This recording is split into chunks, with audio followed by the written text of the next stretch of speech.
नमस्कार, मैं पूजा सैनी। आप देख रहे हैं न्यूज़ 21 टीवी एवं पॉजिटिव न्यूज़। आज हमारे साथ मौजूद हैं सहयोग फिजियोथेरेपी के डॉक्टर चेतन कौशिक जी। हम इनसे पूछेंगे कि फिजियोथेरेपी है क्या। सर, पॉजिटिव न्यूज़ में आपका स्वागत है सर। सर, फिजियोथेरेपी है क्या सर? फिजियोथेरेपी एक दवाई रहित चिकित्सा उपचार है। फिजियोथेरेपी इज ए ड्रगलेस थेरेपी, और जिसमें हम फिजियोथेरेपी में कुछ हमारी इलेक्ट्रोथेरेपी की मॉडलिटीज मशीनें होती हैं, कुछ मशीनों से हम उपचार करते हैं, और कुछ हम एक्सरसाइज थेरेपी के थ्रू में उपचार करते हैं, और कुछ हम लोगों की अपनी अलग थेरेपीज है। एक्सरसाइज थेरेपी है, स्ट्रेचिंग है, स्ट्रेंथिंग एक्सरसाइज है। जो हमारी मांसपेशियां कमज़ोर हो गई हैं उनको मजबूत बनाने की हम एक्सरसाइजेस कसरत बताते हैं। और इलेक्ट्रोथेरेपी के अंदर हमारा आता है कुछ हमारी हीटिंग मॉडलिटीज़, हमारी सिकाई की मशीनें। कुछ मशीनें ऐसी होती हैं सूजन कम करती हैं, कुछ मशीनें हमारी नसों को खोलती हैं। तो ये फिजियोथेरेपी है जी। सर, फिजियोथेरेपी की जरूरत सबसे ज्यादा कब पड़ती है सर? फिजियोथेरेपी की जरूरत हर कंडीशन में फिजियोथेरेपी की जरूरत है। अगर हम लोगों को चोट लग गई है, कोई स्पोर्ट्स की इंजरी हो गई है, तो हमें फिजियोथेरेपी की जरूरत पड़ेगी। ऑफ फील्ड, ऑन फील्ड, खेलने के दौरान कोई चोट लग गई है तो फिजियोथेरेपी की जरूरत पड़ेगी। प्रैक्टिस सेशन के दौरान कोई चोट लगी है तो फिजियोथेरेपी की जरूरत पड़ेगी।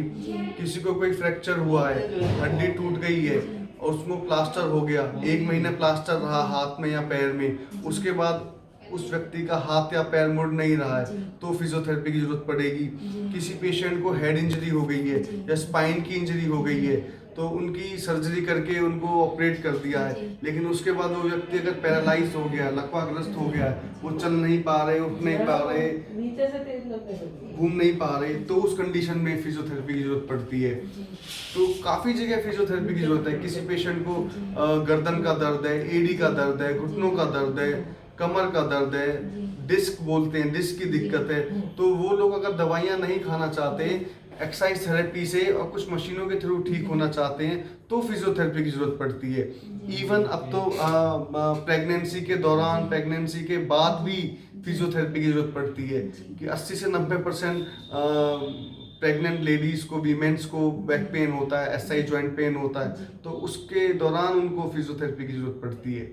उनकी मांसपेशियां पेल्विक फ्लोर की कमजोर हो जाती हैं, इसलिए फिजियोथेरेपी की जरूरत पड़ती है। फिजियोथेरेपी तो हम लोगों का एक पार्ट है, एक जीवन का एक पार्ट है फिजियोथेरेपी जी। सर, जैसे आपने बताया कि गर्भवती महिलाओं को भी इसकी फिजियोथेरेपी की जरूरत पड़ती है, सर ये नुकसानदेही तो नहीं है? कोई भी नुकसानदेही नहीं है जब तक आप अपने एक अच्छे क्वालिफाइड फिजियोथेरेपिस्ट के पास नहीं है, जिनको नहीं पता एंटीनेटल, पेरीनेटल या पोस्टनेटल एक्सरसाइजेस क्या होती हैं, तो कोई नुकसानदेह नहीं है। एक क्वालिफाइड, एक एक्सपीरियंस फिजियोथेरेपिस्ट के पास जाइए, तो चाहे वो गर्भवती महिलाएं हो, चाहे एक नॉर्मल ऑर्थोपेडिक कंडीशन का पेशेंट हो, मस्कुलोस्केलेटल का पेशेंट हो, कोई भी हमारी एक्सरसाइज परेशान नहीं करेगी आपको, ना ही नुकसान देगी। हम एक अच्छे क्वालिफाइड फिजियोथेरेपिस्ट को पता है कि किस कंडीशन में ये एक्सरसाइज बतानी है, किस कंडीशन में एक्सरसाइज नहीं बतानी, कितनी देर के लिए बतानी है, कितने समय के लिए बतानी है, कितने दिनों के लिए बतानी है। तो ये आपके फिजियोथेरेपिस्ट के ऊपर डिपेंड करता है कि किस कंडीशन में। 10 लोगों को अगर कमर दर्द है तो 10 लोगों का कमर दर्द सेम नहीं है, अलग अलग तरह का कमर दर्द है। तो एक अच्छा पढ़ा लिखा आपका फिजियोथेरेपिस्ट 10 लोगों को उनकी कंडीशन के अकॉर्डिंग अलग अलग एक्सरसाइजेस बता सकते हैं जी। डॉक्टर, हम बात करें जिन लोगों को सर्वाइकल हो जाता है, क्या उसमें फिजियोथेरेपी काम करती है सर? पहली बात मैम, मैं एक तो ये बताना चाहूँगा कि सर्वाइकल कुछ नहीं होता। गर्दन की हड्डियों को हम सर्वाइकल स्पाइन बोलते हैं। तो अमूमन हमारी भाषा में, टर्मिनोलॉजी में यही यूज किया जाता है। सर्वाइकल हो गया, डिस्क हो गई, तो सर्वाइकल स्पॉन्डिलाइटिस, सर्वाइकल स्पॉन्डाइलोसिस, ये हमारी बीमारियां होती हैं। गर्दन की हड्डियां हमारी अगर उनमें खिंचाव आ जाए, मांसपेशियों में तनाव आ जाए, या एक उम्र के साथ उनमें चेंजेस आ जाए, हड्डियां अपनी शेप चेंज कर दे, वर्टिब्रास अपनी शेप्स चेंज कर दे, तो सर्वाइकल स्पॉन्डिलाइटिस या सर्वाइकल स्पॉन्डाइलोसिस वो बीमारी बन जाती है। बिल्कुल काफ़ी हद तक फिजियोथेरेपी उसमें लाभ देती है।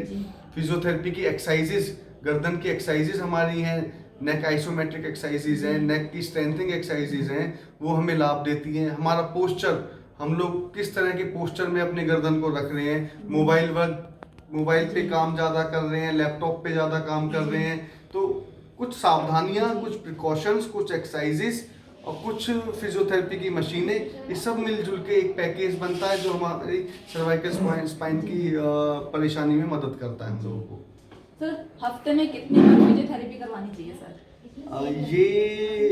जब आपकी हफ्ते में कितनी बार मुझे दवाई खानी चाहिए, ये जवाब डिपेंड करता है आपको क्या बीमारी है। गर्दन का दर्द है, कमर का दर्द है, हड्डियों की दिक्कत है, घुटनों की आर्थराइटिस की दिक्कत है, तो ये डिपेंड करता है पर्सन टू पर्सन कितने दिन आपको फिजियोथेरेपी करानी है, कितने सेशन लेने हैं, आपको रेगुलर सेशंस लेने हैं, आपको ऑल्टरनेट सेशंस लेने हैं। ये डिपेंड करेगा आपकी बीमारी क्या है और आपके फिजियोथेरेपिस्ट के ऊपर कि वो आपको किस तरह से डील कर रहे हैं। वो खाली आपको एक्सरसाइज के ऊपर डाल रहे हैं या आपको खाली मॉडलिटीज के ऊपर डाल रहे हैं, तो ये डिपेंड करता है कि कितने दिन हमें। हाँ, फिजियोथेरेपी रेगुलरिटी में होती है, ये नहीं कि अब आपने मेडिसिन से अगर आप खा रहे हैं 5 दिन की दवाई खाते हैं 7 दिन की खाते हैं, ऐसा तो नहीं कि एक गोली आज खा ली, एक गोली 7th डे खाई, एक गोली 15th डे खाई, आराम तो नहीं करेगी ना। तो उसी तरह से फिजियोथेरेपी का है कि रेगुलर रूटीन में या अल्टरनेट डे, इट्स डिपेंड आपके फिजियोथेरेपिस्ट के ऊपर और बीमारी के ऊपर, बीमारी क्या है। जी सर, जो लोग फिजियोथेरेपी करवाते हैं उनको दवाई भी दी जाती है, और दवाई के कोई साइड इफेक्ट है सर?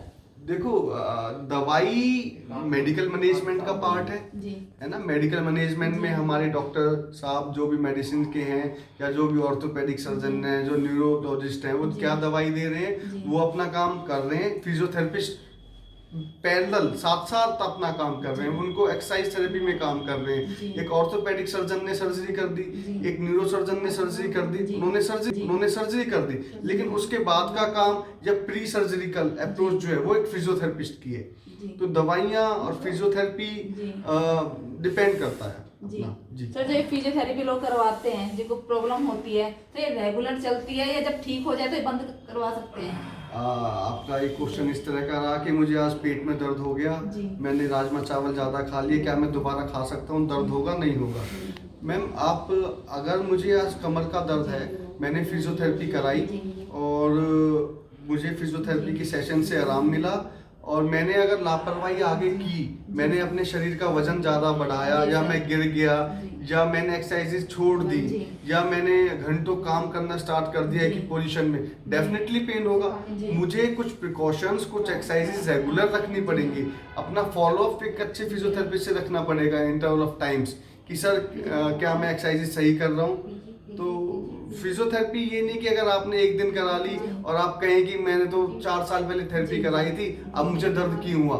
नहीं, ये आपके दिनचर्या, आपके रहन सहन के ऊपर डिपेंड करेगा कि आप उस दर्द को वापस लाते हैं या नहीं लाते हैं। जी सर, कोई व्यक्ति शरीर रूप से कमजोर है, उसको कोई दिक्कत है, तो फिजियोथेरेपी करवा सकता है? ये एक ब्रॉड टर्म आपकी क्वेश्चन हो गया कि शारीरिक रूप से कमजोर, जो लोग जिन लोगों की मसल्स वीक हैं, जिन लोगों की बोन्स में दिक्कत है, जॉइंट्स में दिक्कत है, वो लोग बिल्कुल फिजियोथेरेपिस्ट के पास जा सकते हैं, पूछ सकते हैं। एक अच्छा फिजियोथेरेपिस्ट एक पेशेंट को देखेगा, उनका असेसमेंट लेगा कि उनकी कमर की मांसपेशियां कमजोर हैं, उनकी हाथ की कमजोर हैं या पैर की कमजोर हैं।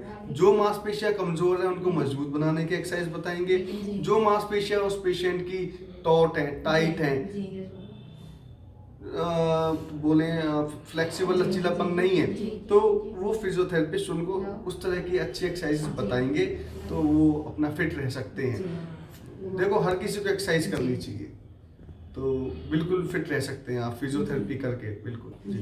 सर, आपके सेंटर में क्या क्या सुविधाएं हैं सर फिजियोथेरेपी की? मैम, हम लोगों का सहयोग फिजियोथेरेपी क्लिनिक है। मैं पिछले 11 वर्षों से सेवा दे रहा हूँ पलवल में ही, और मैंने MPT मास्टर्स की हुई है मस्कुलोस्केलेटल डिसऑर्डर्स में देहरादून से।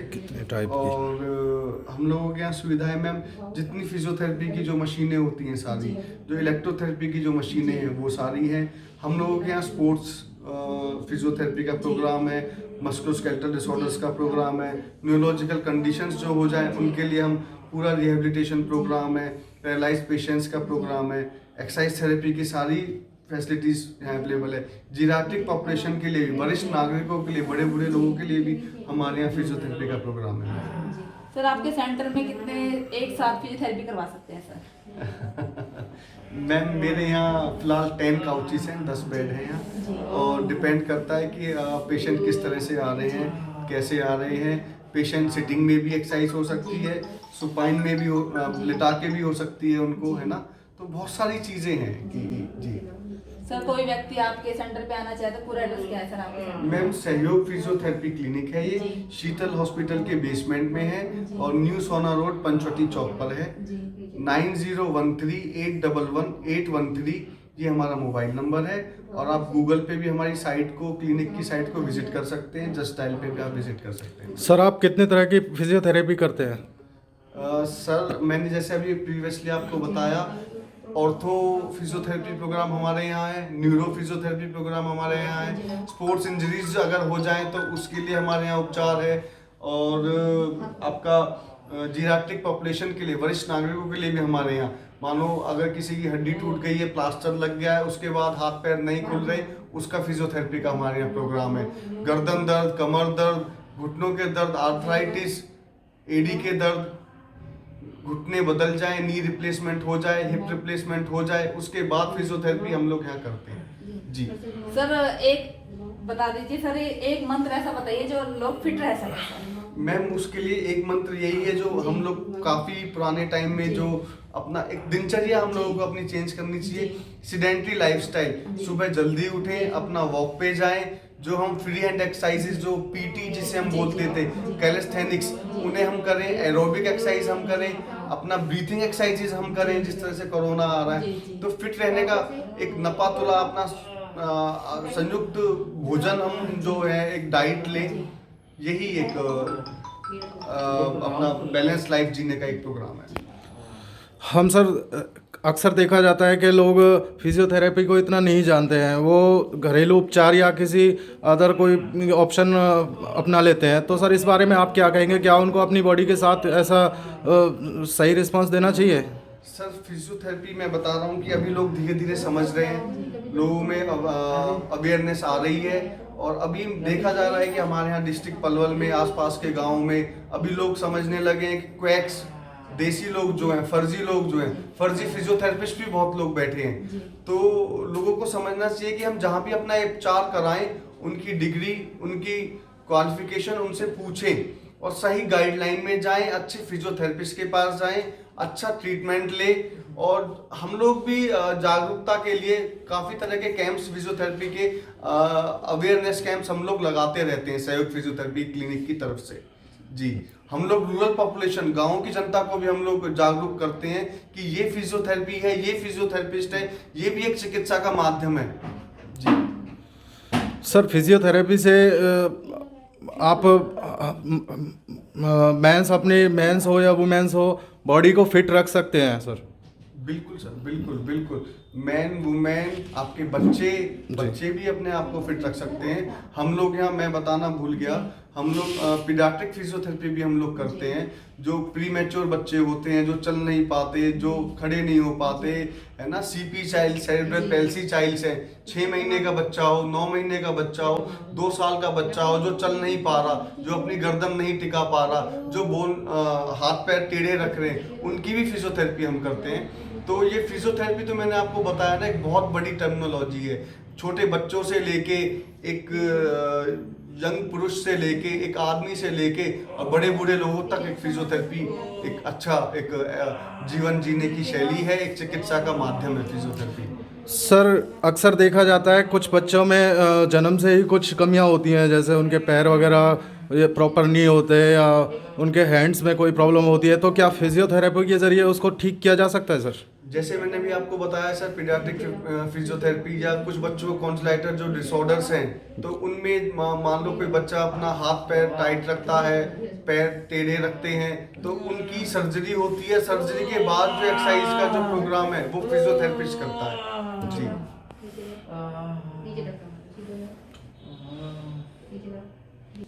सर एक सवाल और पूछना चाहूंगी सर मैं आपसे, आपने अपनी जो पढ़ाई करी है सर कहाँ से करी है? मैम मैंने अपनी bachelors of physiotherapy, masters of physiotherapy दोनों मैंने अपनी देहरादून से की हैं, और अपना ट्रेनिंग मैंने काफ़ी जगह से की है। मैंने दिल्ली में एम्स में भी अपनी ट्रेनिंग की है, short term training course, AIIMS Delhi.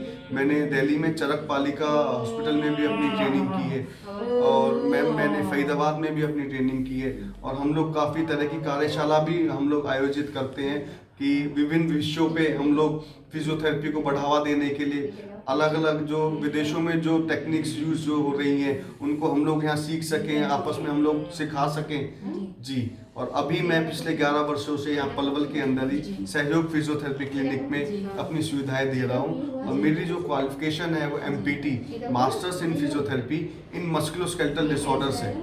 Sir आपने अपना सेंटर पलवल में ही खोल रखा, कहीं और भी है सर आपकी ब्रांच? मैम अभी फिलहाल पलवल में है।